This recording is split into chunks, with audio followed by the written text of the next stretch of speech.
Yeah, the Lord was showing me something this morning, and it's pretty short, but it was very clear and significant to this amazing word that was spoken today.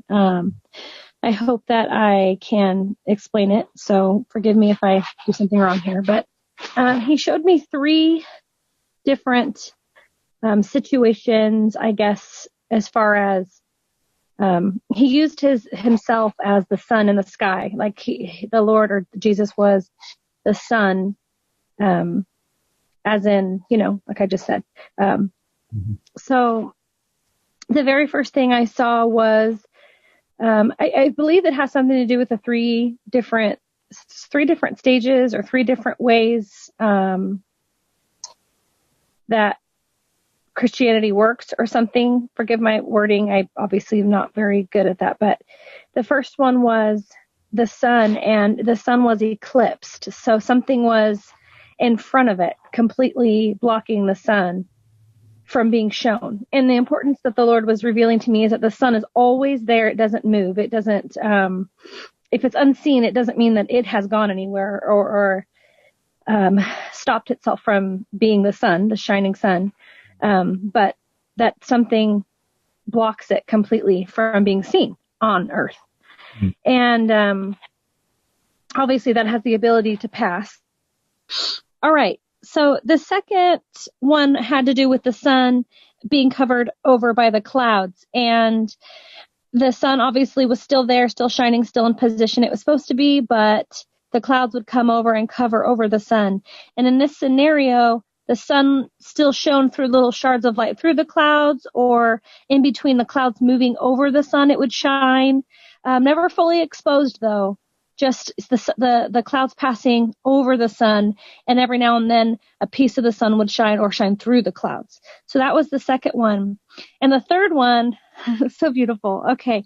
So the third one was fully, the sun was fully exposed, fully shining, not a cloud in the sky. And below on the earth was a woman. And she was dressed in sort of like a warrior's old time Roman outfit. And she was bowed before the sun. And she had a crown on, but she was bowed before the sun. And she took it off and she held the crown up to the sun. And she sort of rotated it around and around. And still in the humility, still in the bowing position. And as she's turning it around and around, once she was done, she placed it back on her head and she stood up. And as she stood up, she placed things upon her, like, I want to say like the belt of whatever it is in the Bible. I'm so sorry, like belt of truth or something. But I definitely saw her put something around her waist and fasten it. And then she sort of had these sandals that went up her legs and she began to tie those around her legs. And then after she did these things, and again, you could see she was in some sort of Roman soldier type outfit.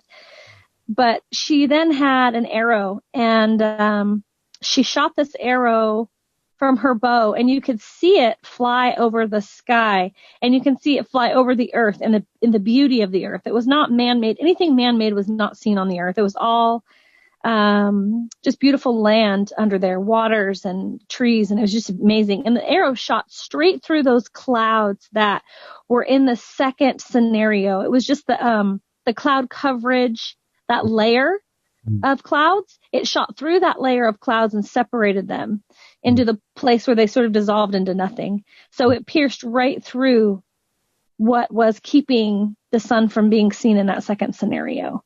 And so the arrow just went straight across that and continued to go. And I think towards the end, it sort of went in a circle, sort of like around and round and round. But that was the vision.